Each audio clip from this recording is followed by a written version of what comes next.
Betty's screams give you the strength to knock the two infected away, but still more stand between you and your wife. You're so close, don't leave her behind. No, Derek, please, just leave me, Betty cries in a voice of utter anguish as you kill yet another otter.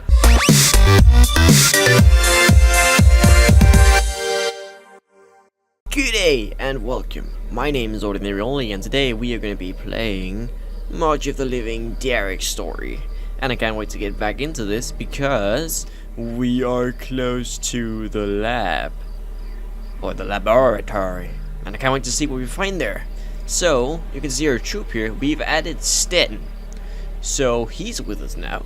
And then we got like the rest of the bunch, the old guys, Bill, Brody, Tara, and of course our main character, Derek, and his lovely, sadly infected wife, Betty, who the gist of the game is actually to find a cure to, and Brody is protecting the scientist, Bill, who should be able to maybe make a vaccine when we get to the laboratories. Everyone's up to date?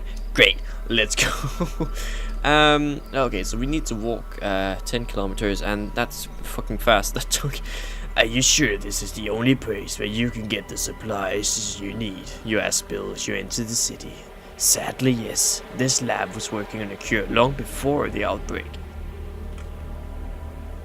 How the fuck do you work on a cure for something that hasn't happened yet? Unless they knew it was gonna happen. And I think I finally figured what they were doing wrong. I need their samples to confirm my hypothesis. Nothing else will work. Before the outbreak. Yeah, that's my questions too. Before the outbreak. You mean people knew this was coming and did nothing? Well, we are working on a cure, Bill stammers. What the hell caused this if you knew about it beforehand? Bill doesn't answer the question. He just points to a building that has seen better days. There, this is the place. Carefully enter the building. The lab is in shambles. Most of the windows are broken, as are many of the lights and computers. Tables are overturned and you see broken glass where beakers and vials of unknown substances crash to the floor. But unsurprisingly, the lights haven't been smashed and are still on. You don't see a single corpse, but there are bloodstains in various patterns, including many that look as though someone was dragged across the floor. So there's probably some sets around.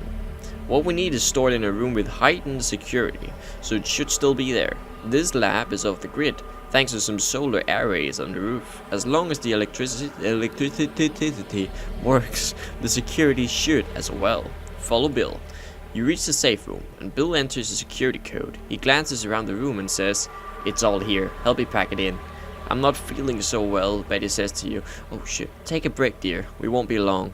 You grab scientific instruments you don't recognize and test tubes with sample of various substances in them and begin to carefully put them in your bag. Help Bill to gather the equipment he needs. You nearly have all of the items on Bill's list in your bag when suddenly the lights go out. A few seconds later, red emergency lights flicker on and the siren starts blaring. You set this lab at its own power grid. What's going on?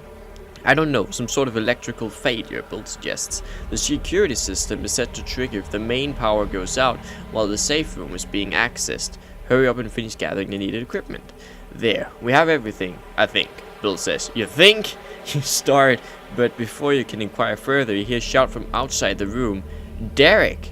Betty cries as a screamer jumps on her with more rotters closely following behind. The alarm has masked their approach until the last moment. Betty! You shout as more infected grab onto her, and others pour into the safe room. Oh, please don't let her die. We need to get out, Bill shouts. There's an emergency exit on this side. Help Betty. Leave Betty. I want to fucking help Betty.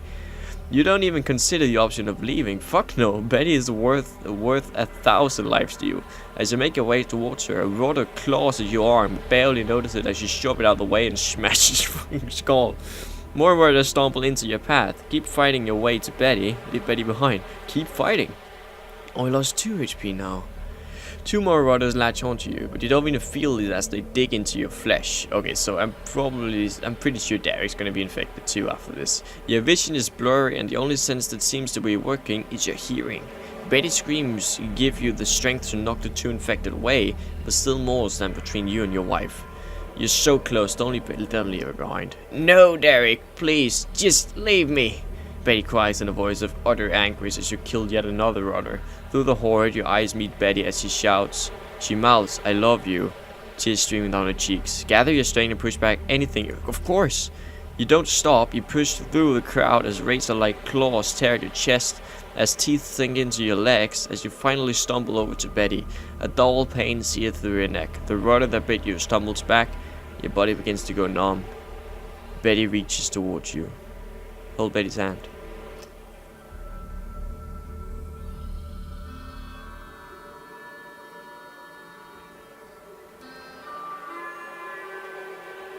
You gotta be kidding me. Such a fucking... Oh. That's definitely not the ending of the game.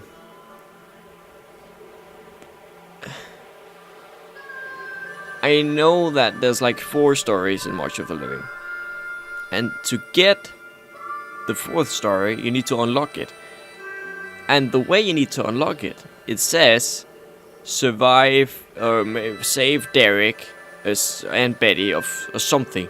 It just says, the gist of it is that you need to make sure Betty survives. That's not a fucking ending where she survives. What the fuck? I was sure he would lose a couple of lives, but I wasn't sure he was gonna die. I wasn't sure Betty was gonna die, of course. Either, I mean, I wasn't sure she was not gonna die either. How could they die from that? What was supposed to just leave Betty behind? Day 16. The military still acts, at least what's left of it. Not all soldiers are still working to free us from this chaos though. I couldn't save Betty, but now we're together. Forever. Fuck. What if I go in and press new game? That was the ending of the game. Because Blake's the next one.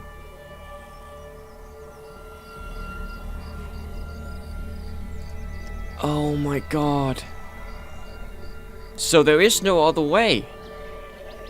That's the ending of that story. They both fucking die. Fuck you, creators. I mean, what the fuck? That's so sad. I don't like that. I don't like that. I don't like that one bit. I don't like a story where they fucking die. Greg had a kind of a happy ending. Anna too. Derek, both him and his wife dies, and we unlock the next character. Oh.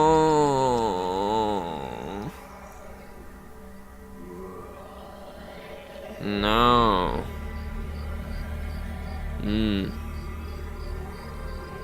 Nah. Well, that shit sucks. Donkeys, bucks, sucks, ducks, fox. Donkeys, fox, ducks, because this fucking sucks. Cocks. Well, at least I can rhyme. So I'm guessing that was the ending of Derek's story. And you know, no. Will something different happen if I go back and try again? And then maybe this time, you know, maybe this time Betty will actually, if we go towards her, and then when she says, please leave me behind, and we just walk away, will that maybe do something? Buy some time for someone to escape? But that would still mean Betty dies, which is fucking sad also.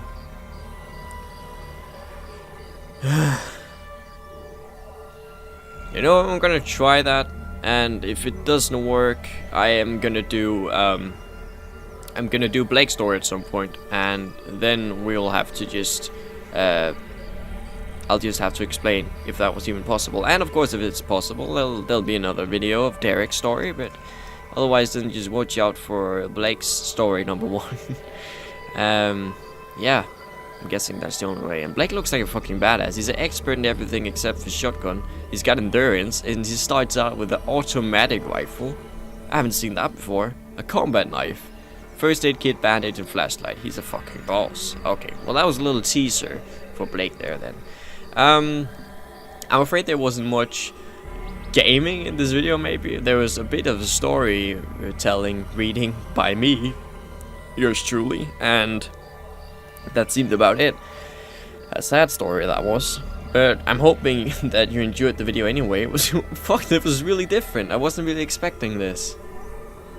This seems so weird.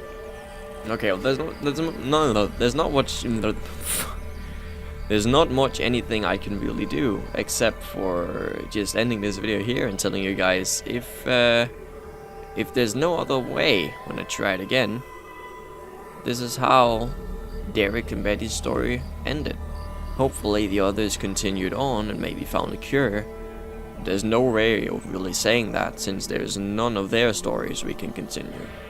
But thank you incredibly much for watching, guys. I hope you enjoyed this video no matter what, and until I see you the next time, bye bye.